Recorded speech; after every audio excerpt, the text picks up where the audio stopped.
বিয়ের প্রথম রাতেই আমার ছেলের ঘর থেকে চিৎকার শোনা যায়। আর সকালবেলায় আমার বৌমা আমার ছেলেকে ডিভোর্স দিতে চায় আর বলে আপনার ছেলেকে ডাক্তার দেখান। আমি আমার ছেলেকে এই নিয়ে 3 বার বিয়ে দিলাম এবং প্রতিবারই তার সাথে একই ঘটনা ঘটে চলেছে। চতুর্থবার আমি আমার নিজের ছেলের ঘরে বউ সেজে বসেছিলাম আর 10 মিনিট পর যা ঘটল তা আমার আত্মাকে পুরোপুরি নাড়িয়ে দিয়েছিল। কারণ আজ আমার ছেলের দ্বিতীয় বিয়ে। সেদিন আমি খুব খুশি ছিলাম আর আমি মনে মনে এটাই চিন্তা করেছিলাম যে দ্বিতীয় বউ আমার ছেলের খুব ভালো যত্ন নেবে। আমার ছেলের মাইনে খুব ভালো ছিল, সে অনেক টাকা ইনকাম করত। আমার ছেলে দেখতে খুব সুন্দর ছিল আর ও আমার একমাত্র ছেলে ছিল। আমার ছেলে বিয়েতে খুব খুশি ছিল। আমার ছেলের প্রথম স্ত্রীর চেয়ে তার দ্বিতীয় স্ত্রী দেখতে বেশি সুন্দর ছিল এবং তার বয়সও অনেকটা কম ছিল। আমার ছেলের দ্বিতীয় বিয়ে যত তাড়াতাড়ি হতে চলেছে সেই জন্য আমার বুকের ভেতরটা যেন ধড়ফড় করছিল। রাত যত বাড়তে লাগলো আমার হৃদয়টা তত যেন ধড়ফড় হতে লাগলো। আমি খুব চিন্তা করছিলাম।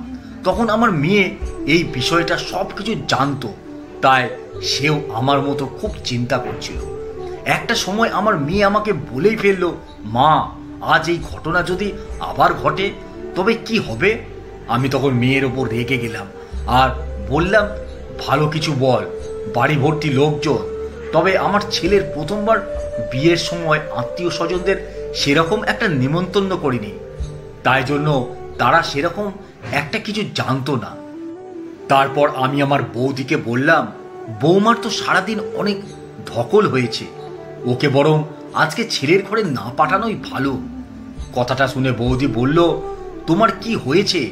তার সবেমাত্র বিয়ে হয়েছে আর তুমি তার রাস্তা খারাপ করতে চাও। আমি জানি বিয়ে করে সবাই খুব ক্লান্ত হয়ে যায়, কিন্তু তাদের এখন অল্প বয়স, কোনো ব্যাপার না।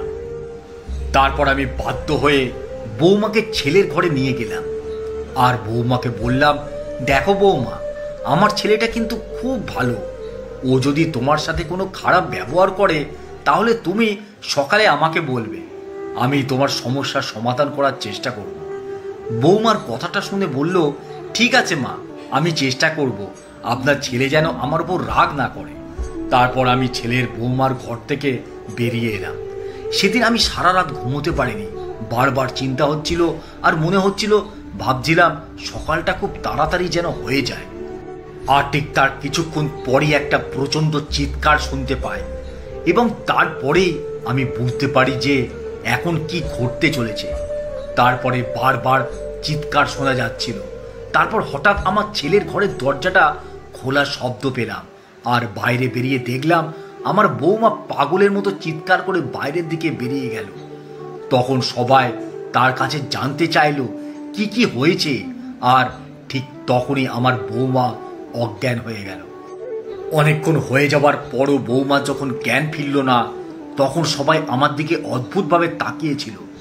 তারপর আমি আমার ছেলের ঘরে গেলাম, তার কাছে জানতে চাইবো কি হয়েছে, কিন্তু সেখানে গিয়ে দেখি আমার ছেলে নেই আর তার ফোনটাও অফ রয়েছে। ঘরের অবস্থা একেবারেই স্বাভাবিক ছিল, কিছু ভেঙেও যায়নি। ঘরের অবস্থা দেখে মনে হচ্ছিল না যে সে তার স্ত্রীর ওপর হাত তুলেছে। তারপর আমি বাইরে বেরিয়ে এলাম আর আমার বৌমাও জ্ঞান ফিরল। তারপর জ্ঞান ফিরতেই বৌমা আমার বাড়িতে থাকার জন্য একটুও রাজি হলো না। সে বলল, এখনই আমি আমার বাপের বাড়ি চলে যাব, আমি আপনার ছেলের সাথে এক মুহূর্ত সংসার আর করব না।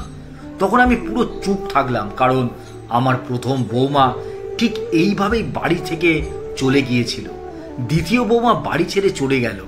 আমার ছেলে বাড়ি ফিরতেই আমি যখন তাকে জিজ্ঞাসা করলাম কি হয়েছে, সে কিছুই বলল না, পুরো চুপ করে থাকলো। তারপর আমি কিছুই বুঝে উঠতে পারলাম না যে কি এমন ঘটনা ঘটত আমার ছেলের বিয়ের রাতে, যার জন্য আমার প্রত্যেকটা বৌমাই আমার ছেলেকে ছেড়ে চলে যাচ্ছে। তারপর আমি মনে মনে চিন্তা করলাম, এবার আমি অরবিন্দের এমন একটা মেয়ের সাথে বিয়ে দেব যে সে আমাকে সমস্ত কথা খুলে বলবে, যে ফুলশয্যার রাতে আমার ছেলে কি এমন করে যার জন্য আমার প্রত্যেকটা বৌমায় চলে যায় বাড়ি থেকে। তারপর তৃতীয়বারের মতো আমি আবার আমার ছেলের বিয়ে দিলাম, কিন্তু দুঃখের কথা কি বলবো, সেইবারও রাতের বেলায় আমার ওই বৌমা চিৎকার করে বাইরে বেরিয়ে এলো এবং পাগলের মতন চিৎকার করতে লাগলো। আমি তাকে চুপ করানোর অনেক চেষ্টা করলাম। তারপর বৌমা একটু শান্ত হয়ে বলল, আপনার ছেলেকে বিয়ে দেওয়ার আগে একবার ডাক্তার পরীক্ষা করানো উচিত ছিল। এই বলে ওই মেয়েটি বাড়ি থেকে বেরিয়ে গেল। তারপর থেকে আমি ছেলের ওপর সব সময় নজর রাখতাম। তারপর আমার দ্বিতীয় বৌমাকে গিয়ে হাতে পায়ে ধরে রাজি করালাম সে যেন আমার বাড়িতে যায় আমার সাথে। তারপর আর কোনোদিনও আমি তোমার যাবার অনুরোধ করব না। তারপর আমার তৃতীয় বৌমা রাজি হয়ে গেল। রাতের বেলায় ছেলের ঘরে আমি বউ সেজে বসে রয়ে গেলাম। আমার ছেলে ঘরে ঢুকলো আর তারপরে বাথরুমে ঢুকে গেল, আর তার কিছুক্ষণ পর বাথরুম থেকে বেরিয়ে এসেই বিভিন্ন টাইপের হাসি করে হাসতে লাগলো। আমি ভয়ে মাথার ঘোমটা তুলে বললাম, কি হয়েছে বাবা তোর, তুই এরকম কেন করছিস? তখন আমার ছেলে বলল কি, তোমার বাবা আমি হলাম প্রিয়া। তারপরে আমার ছেলে অজ্ঞান হয়ে গেল। সকালবেলা আমি ওকে ডাক্তার দেখালাম আর ডাক্তারকে সব খুলে বললাম। ডাক্তার জেনে বলল ওর ডিমেনশিয়া অ্যাটাক হয়েছে, এই ধরনের রোগীরা এরকম করে। তারপর থেকে অরবিন্দ ওষুধ নিতে থাকতো। এখন অরবিন্দ তার স্ত্রীকে নিয়ে খুব ভালো সংসার করছে।